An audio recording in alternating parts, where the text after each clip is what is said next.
Há momentos na caminhada espiritual em que até os sinais de Deus parecem insuficientes diante das próprias inseguranças. Mesmo quando a sarça já queimou sem se consumir, mesmo quando a voz divina já soou clara, ainda existe aquele lugar dentro da alma que sussurra: será que eu consigo? É assim que a jornada de Moisés continua. O chamado já foi dado, a missão já foi revelada, mas agora vem a parte mais humana da história. O confronto com o próprio medo, com as próprias limitações, com a sensação de inadequação. O fogo santo que apareceu no deserto agora ilumina outro tipo de deserto, o da dúvida interior. É nesse ponto que Deus não apenas envia, Ele capacita, Ele não apenas ordena, Ele demonstra. Ele não apenas pede confiança, Ele se aproxima com paciência, dando sinais, reafirmando, lembrando que a missão não depende da habilidade humana, mas da presença dEle. Êxodo 4 é o capítulo onde Deus responde ao coração tremido de Moisés, não com condenação, mas com graça. É o momento em que o bastão comum se transforma em milagre, a mão comum se torna sinal e a voz trêmula encontra propósito. É aqui que Deus faz questão de mostrar que Ele não escolhe os mais capazes, Ele capacita os escolhidos. E à medida que a história avança, surge também a realidade do conflito, da resistência, das conversas difíceis e até das lutas internas que antecedem um grande mover de Deus. Agora o deserto vai testemunhar algo ainda maior, um homem aprendendo a confiar e um Deus ensinando a obedecer. E com esse cenário preparado, o capítulo se abre. Aqui começa o diálogo que molda o destino de um libertador. Prirum, então respondeu Moisés e disse: mas eis que não me crerão, nem ouvirão a minha voz, porque dirão: o Senhor não te apareceu. 2. E o Senhor disse-lhe: que é isso na tua mão? E ele disse: uma vara. 3. E ele disse: lança-a na terra. Ele a lançou na terra e tornou-se em cobra, e Moisés fugia dela. 4. Então disse o Senhor a Moisés: estende a tua mão e pega-lhe pela cauda. E estendeu sua mão e pegou-lhe pela cauda e tornou-se em vara na sua mão. 5. Para que creiam que te apareceu o Senhor Deus de seus pais, o Deus de Abraão, o Deus de Isaque e o Deus de Jacó. 6. E disse-lhe mais o Senhor: põe agora a tua mão no teu seio. E tirando-a, eis que a sua mão estava leprosa, branca como a neve. 7. E disse: torna a pôr a tua mão no teu seio. E tornou a colocar sua mão no seu seio. Depois tirou-a do seu seio, e eis que se tornara como a sua carne. 8. E acontecerá que, se eles não te crerem, nem ouvirem a voz do primeiro sinal, crerão a voz do derradeiro sinal. 9. E se acontecer que ainda não creiam a estes 2 sinais, nem ouvirem a tua voz, tomarás das águas do rio, e as derramarás na terra seca. E as águas que tomarás do rio tornar-se-ão em sangue sobre a terra seca. 10. Então disse Moisés ao Senhor: ah, meu Senhor, eu não sou homem eloquente, nem de ontem, nem de anteontem, nem ainda desde que tens falado ao teu servo, porque sou pesado de boca e pesado de língua. 11. E disse-lhe o Senhor: quem fez a boca do homem? Ou quem fez o mudo ou o surdo, ou o que vê ou o cego? Não sou eu, o Senhor? 12. Vai, pois, agora, e eu serei com a tua boca e te ensinarei o que hás de falar. 13. Ele, porém, disse: ah, meu Senhor, envia pela mão daquele a quem tu hás de enviar. 14. Então se acendeu a ira do Senhor contra Moisés e disse: não é Arão, o levita, teu irmão? Eu sei que ele falará muito bem, e eis que ele também sai ao teu encontro, e vendo-te, se alegrará em seu coração. 15. E tu lhe falarás, e porás as palavras na sua boca, e eu serei com a tua boca, e com a dele, ensinando-vos o que haveis de fazer. 16. E ele falará por ti ao povo, e acontecerá que ele te será por boca, e tu lhe serás por Deus. 17. Toma, pois, esta vara na tua mão, com que farás os sinais. 18. Então foi Moisés e voltou para Jetro, seu sogro, e disse-lhe: Eu irei agora e tornarei a meus irmãos que estão no Egito para ver se ainda vivem. Disse, pois, Jetro a Moisés: Vai em paz. 19. Disse também o Senhor a Moisés em Midian: Vai, volta para o Egito, porque todos os que buscavam a tua alma morreram. 20. Tomou, pois, Moisés sua mulher e seus filhos, e os levou sobre um jumento, e tornou à terra do Egito. E Moisés tomou a vara de Deus na sua mão. 21.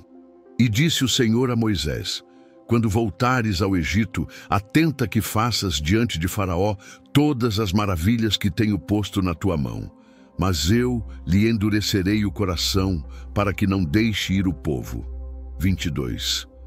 Então dirás a Faraó: Assim diz o Senhor: Israel é meu filho, meu primogênito. 23. E eu te tenho dito: Deixa ir o meu filho para que me sirva, mas tu recusaste deixá-lo ir. Eis que eu matarei a teu filho, o teu primogênito. 24. E aconteceu no caminho, numa estalagem, que o Senhor o encontrou e o quis matar. 25. Então Zípora tomou uma pedra aguda e circuncidou o prepúcio de seu filho, e lançou-o a seus pés e disse: Certamente me és um esposo sanguinário. 26. E desviou-se dele. Então ela disse: Esposo sanguinário, por causa da circuncisão. 27. Disse o Senhor a Arão: Vai ao deserto, ao encontro de Moisés. E ele foi e encontrou-o no monte de Deus e beijou-o. 28. E relatou Moisés a Arão todas as palavras do Senhor com que o enviara, e todos os sinais que lhe mandara. 29. Então foram Moisés e Arão, e ajuntaram todos os anciãos dos filhos de Israel. 30. E Arão falou todas as palavras que o Senhor falara a Moisés, e fez os sinais perante os olhos do povo. 31. E o povo creu. E quando ouviram que o Senhor visitava os filhos de Israel, e que via a sua aflição, inclinaram-se e adoraram. A conversa entre Deus e Moisés continua, mas agora o cenário muda. Já não é apenas um chamado, é uma batalha interna. Uma luta silenciosa entre o que Deus diz ser possível e o que Moisés acredita ser capaz de fazer. O capítulo começa com Moisés expondo seu medo mais profundo. Eles não vão acreditar em mim. É como se sua insegurança ganhasse voz. Como se dissesse: eu não sou suficiente. Então Deus faz algo que sempre mexe com o coração. Ele pergunta o que Moisés já tem. O que é isso na tua mão? Nada grandioso, nada impressionante, apenas uma vara comum. Mas nas mãos de Deus, algo comum se torna extraordinário. Ao tocar o chão, a vara vira serpente. Moisés foge, como qualquer um fugiria. Depois, ao pegá-la pela cauda, ela volta a ser vara. Deus mostra que o poder não está no objeto, nem no homem, está nele. Depois vem o segundo sinal. A mão saudável volta leprosa. A mão leprosa volta saudável. É como se Deus dissesse: o que eu toco pode mudar. O que eu toco pode ser restaurado. Se ainda assim o povo não acreditasse, Deus prometia um terceiro sinal. Nada fora do comum para ele, transformar água em sangue. Ainda assim, Moisés não consegue esconder o desconforto. Ele admite: Senhor, eu não sei falar. Tenho dificuldade. Sempre tive. Então Deus responde com firmeza e ternura ao mesmo tempo. Quem fez a boca do homem? É como se cada palavra afirmasse: eu te conheço por dentro, eu sei onde dói, eu sei do que você precisa, eu estarei contigo. Mas mesmo assim Moisés hesita. E dessa hesitação nasce a ira de Deus, não por impaciência, mas porque Moisés ainda não conseguia enxergar o próprio valor nas mãos do Criador. Deus então chama Arão para ser sua voz. Não cancela o chamado, não substitui o escolhido, apenas fortalece o fraco. Porque quando Deus determina, nem a insegurança humana desfaz sua vontade. A missão começa a tomar forma. Moisés volta a Jetro, despede-se e parte com sua família rumo ao Egito. Agora não carrega mais apenas uma vara, carrega a vara de Deus. Mas no caminho surge um episódio estranho, quase misterioso. Deus encontra Moisés e quer matá-lo. E ali, Zípora, sua esposa, intervém. Realiza a circuncisão e salva sua família. Um lembrete de que o chamado exige aliança. Um lembrete de que onde há propósito, também há guerra espiritual. Logo depois, Deus fala com Arão, que encontra Moisés no monte. Dois irmãos se reencontram, duas histórias se unem, duas vozes se tornam uma missão. Eles vão ao povo, mostram os sinais, anunciam que Deus ouviu, Deus viu, Deus se lembrou. E o povo crê. E ao crer, se inclinam e adoram. Tudo começa com um homem que não acredita em si mesmo, mas termina com um povo acreditando em Deus. Reflexão final. Êxodo 4 revela algo profundo demais para ser ignorado. Deus não começa sua obra onde a força humana está pronta, mas onde o coração humano está quebrado. O capítulo inteiro mostra que até os chamados por Deus tremem, duvidam, recuam, dão desculpas. E ainda assim Deus continua.